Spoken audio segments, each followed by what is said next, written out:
छत्रपती संभाजीनगर शहरात आज विद्यार्थ्यांच्या न्यायासाठी अभूतपूर्व जनआक्रोश पाहायला मिळाला आहे। एमपीएससी, टीईटी, पोलीस भरतीसह विविध स्पर्धा परीक्षांमधील पेपरफुटी, ऑनलाईन परीक्षा पद्धती आणि रखडलेल्या भरती प्रक्रियेविरोधात हजारो विद्यार्थी रस्त्यावर उतरले होते। परीक्षा ऑफलाईन घ्याव्यात, पेपरफुटी कायमची थांबवावी आणि विद्यार्थ्यांना न्याय मिळावा या प्रमुख मागण्यांसाठी झालेल्या आंदोलनामध्ये आमदार रोहित पवार, अभिजित दिपके, प्राध्यापक विठ्ठल कांगणे, रविकांत तुपकर, दीपक केदार आणि नितीश कराळे हे सहभागी झाले होते। यावेळी कराळे मास्तर यांनी यांच्यापेक्षा बुधवार पेठ बरी असं वादग्रस्त वक्तव्य करत सरकारवर जोरदार निशाणा साधला। तर अभिजित दिपके यांनी सरकार आमचं नाही तर डोनाल्ड ट्रम्पचं ऐकणार का असा सवाल उपस्थित केला। रोहित पवार यांनी माझा आवाज दाबण्यासाठी माझ्या कंपन्यांवर कारवाईची भीती दाखवली जाते असा आरोप केला।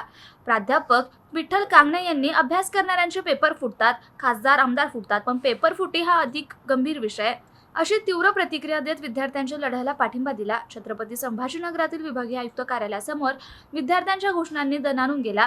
एमपीएससी, टीईटी, पोलीस भरती आणि इतर स्पर्धा परीक्षांमधील पेपरफुटीच्या घटनांमुळे संतप्त झालेल्या हजारो विद्यार्थ्यांनी न्यायासाठी एकजूट दाखवत रस्त्यावर उतरून सरकारविरोधात जोरदार घोषणाबाजी केली।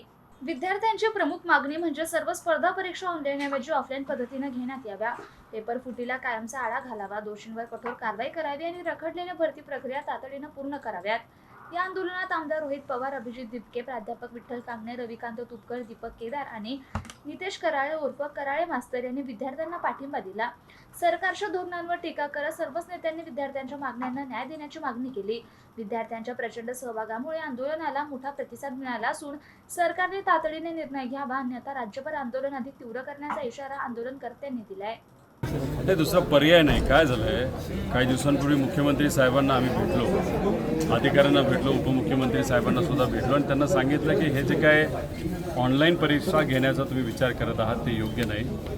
विद्यार्थ्यांचा या गोष्टीला विरोध आहे। त्यांचं म्हणणं आहे की ऑफलाईनच ही परीक्षा असावी।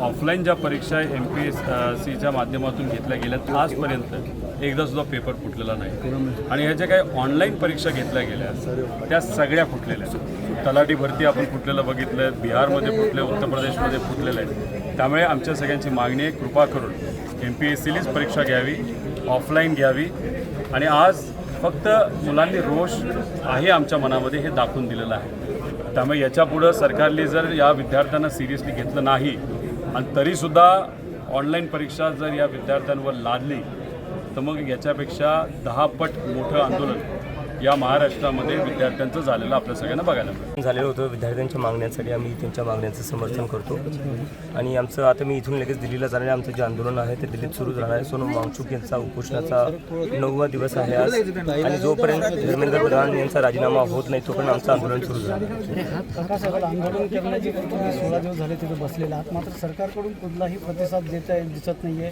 किंवा कुठलंही प्रत्युत्तर येत नाहीये। मला कळत नाही सरकार कोणाचं ऐकते। जर या देशातल्या विद्यार्थ्यांचं सरकार ऐकणार नसेल, नागरिकांचं सरकार ऐकणार नसेल तर कोणाचं ऐकणार? डोनाल्ड ट्रम्पचं ऐकणार का? डोनाल्ड ट्रम्प म्हणतं की रशियाचं तेल घेऊ नका, सरकार ऐकतं, तर विद्यार्थ्यांचं का नाही ऐकत आहे? मतं तर आमच्याकडूनच घेतली होती ना। वारंवार पेपर होत आहे, याला जबाबदार सिस्टममधले लोकच आहेत आणि जे मंत्री लोक आहेत तेच आहेत। जोपर्यंत सिस्टमच्या मधले लोक इन्व्हॉल्व नसतात तोपर्यंत पेपर फुटी शक्यच नाही।